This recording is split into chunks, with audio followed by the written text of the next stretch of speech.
Assalamualaikum warahmatullahi wabarakatuh. Perkenalkan, nama saya Siti Fatona, mahasiswi semester 3 Prodi Pendidikan Ekonomi Fakultas Ilmu Pendidikan Universitas Pancasakti.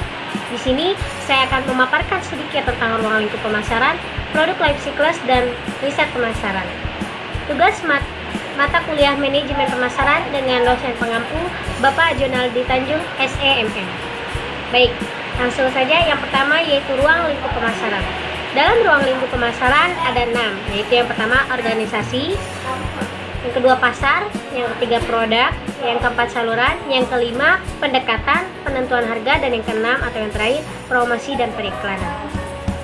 Selanjutnya, pemasaran tidak terbatas dalam dunia bisnis saja, tetapi mempunyai makna kemasyarakatan yang luas. Ruang lingkup pemasaran diantaranya yaitu organisasi. Organisasi berisi perencanaan dan perdagangan barang, periklanan, riset pemasaran, analisis dan pengawasan penjualan, perencanaan saluran, teritorial dan kota, pengawasan persediaan, penjadwalan produksi dan distribusi. Nah, selanjutnya atau yang kedua yaitu pasar. Pasar adalah salah satu dari berbagai sistem, institusi, prosedur, hubungan sosial, dan infrastruktur tempat usaha menjual barang, jasa, dan tenaga kerja untuk orang-orang dengan imbalan uang. Pasar terdiri dari 4 golongan, yaitu yang pertama pasar konsumen, yang kedua pasar industri, yang ketiga pasar penjual, dan yang terakhir yaitu pasar pemerintah. Selanjutnya ada produk. Produk adalah semua barang dan jasa yang diproduksi atau dihasilkan oleh suatu perusahaan dan kemudian memasarkannya. Yang keempat yaitu saluran. Saluran ialah yang digunakan produsen untuk menyalurkan barang tersebut dari produsen sampai ke pemakai industri dan konsumen. Yang kelima yaitu pendekatan penentuan harga. Ada 2 pendekatan pokok dalam penentuan harga jual, yaitu yang pertama pendekatan biaya, dan yang kedua yaitu pendekatan pasar atau persaingan. Dan yang terakhir yaitu promosi dan periklanan atau nomor 6. Promosi adalah upaya atau cara untuk memberitahukan atau menawarkan produk atau jasa dengan tujuan menarik calon konsumen untuk membeli atau mengkonsumsinya. Sedangkan iklan adalah segala bentuk pesan promosi benda seperti barang, jasa, tempat usaha, dan ide yang disampaikan melalui media dengan biaya sponsor dan ditunjukkan kepada sebagian besar masyarakat. Oke, lanjut ke produk life cycle. Produk life cycle atau siklus hidup produk merupakan tahapan-tahapan yang akan dilalui saat menjalankan strategi pembelajaran. Siklus hidup produk terdiri dari 4 tahapan, yakni tahap perkenalan atau introduction, pertumbuhan, kedewasaan, dan penurunan. Setiap siklus yang akan menghadapi situasi dan kondisi yang berbeda-beda. Yang pertama yaitu tahap perkenalan. Dalam tahap perkenalan ada 4 strategi yang bisa dipilih, yaitu yang pertama strategi peluncuran cepat atau rapid skimming. Rapid skimming adalah peluncuran atau launching produk baru dengan harga dan level promosi yang tinggi. Nah, yang selanjutnya yaitu strategi peluncuran lambat atau slow skimming. Slow skimming adalah peluncuran produk baru dengan harga yang tinggi tetapi sedikit promosi yang dilakukan. Yang ketiga yaitu strategi penetrasi cepat atau rapid penetration. Rapid penetration adalah peluncuran produk dengan harga rendah dan biaya promosi yang besar. Yang keempat atau yang terakhir yaitu strategi penetrasi lambat atau slow penetration. Slow penetration adalah peluncuran produk dengan harga rendah dan promosi juga yang rendah, jadi sama-sama rendah. Selanjutnya yang kedua yaitu tahap pertumbuhan. Tahap ini bisa dilihat dengan adanya peningkatan dalam penjualan yang ditandai semakin banyaknya jumlah konsumen dan ada pesaing baru yang masuk ke pasar, harga bertahan atau bahkan sedikit turun, dan laba yang meningkat. Ada beberapa cara yang bisa dilakukan untuk mempertahankan pertumbuhan yang kita lakukan dalam suatu perusahaan, yaitu yang pertama meningkatkan kualitas produk, menambah ciri khas produk, menambah fitur-fitur dan memperbaiki desain atau modelnya. Yang kedua yaitu menambah varian baru dari produk yang sudah ada. Yang ketiga yaitu memasuki segmen pasar baru. Yang keempat, meningkatkan jangkauan melalui channel-channel yang baru. Yang kelima, gunakan iklan yang menunjukkan nilai atau value dari produk Anda sehingga audiens memiliki alasan untuk membeli produk yang telah dipasarkan. Yang terakhir yaitu menurunkan harga agar bisa dijangkau lebih banyak oleh konsumen. Yang ketiga yaitu tahap kedewasaan.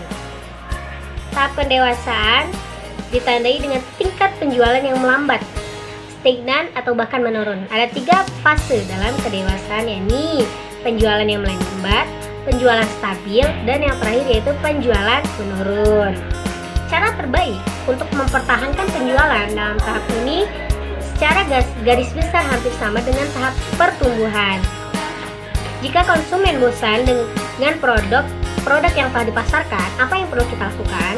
Yaitu yang pertama, menciptakan sesuatu yang baru atau setidaknya membuat produk seolah baru dari kemasan atau fitur tambahan, kualitas, dan lain-lain.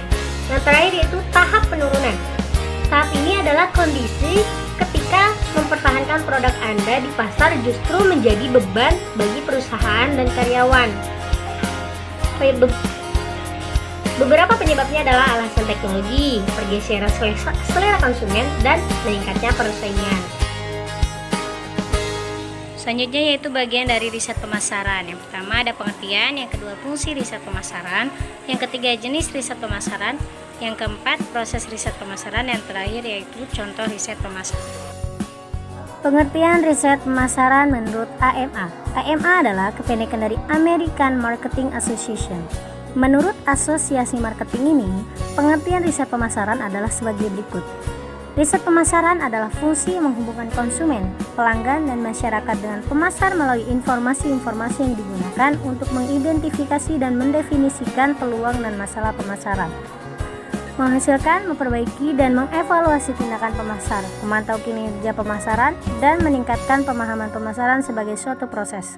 Riset pemasaran menentukan informasi yang diperlukan untuk mengatasi masalah ini, merancang metode untuk mengumpulkan informasi, mengelola dan mengimplementasikan proses pengumpulan data, menganalisis hasil, dan mengkomunikasikan temuan dan implikasinya. Selanjutnya, pengertian riset pemasaran menurut Wikipedia. Riset pemasaran adalah proses atau serangkaian proses yang menghubungkan produsen, pelanggan, dan pengguna akhir dengan pemasar melalui informasi yang digunakan untuk mengidentifikasi dan menentukan peluang dan masalah pemasaran, menghasilkan, memperbaiki, dan mengevaluasi tindakan pemasaran, memantau kinerja pemasaran, dan meningkatkan pemahaman pemasaran sebagai suatu proses. Fungsi riset pemasaran. Di dalam riset pemasaran ada 3 fungsi, yaitu yang pertama fungsi evaluation, fungsi understanding, dan yang terakhir yaitu fungsi prediction. Jenis riset pemasaran. Ada 3 jenis riset pemasaran, yaitu yang pertama problem solving research. Riset pemasaran dilakukan dengan tujuan untuk mengidentifikasi serta memecahkan permasalahan orang yang sering terjadi di dalam hal pemasaran. Selanjutnya yaitu controlling research, merupakan kegiatan penelitian yang dilakukan untuk mengawasi dan mengendalikan proses bisnis dan pemasaran yang terjadi di kalangan konsumen. Antara yaitu planning research, merupakan riset pemasaran yang bertujuan untuk mendapatkan informasi sebagai panduan untuk menyusun rencana pemasaran perusahaan. Yang selanjutnya yaitu proses riset pemasaran. Dalam melakukan proses riset pemasaran, terdapat beberapa tahapan yang perlu dilalui. Beberapa tahapan yang dimaksud seperti menetapkan masalah riset, penentuan desain riset, dan memilih metode pengumpulan data. Tidak selesai sampai situ, masih ada rangkaian tahapan yang perlu dilakukan seperti pengumpulan data, melakukan analisis, hingga penyampaian laporan akhir. Yang terakhir yaitu contoh riset pemasaran. Misalnya perusahaan mie. Dulu masyarakat Indonesia tidak mengenal adanya mie dengan versi jumbo. Semua perusahaan mie memproduksi mie dengan kemasan dan besarnya serupa.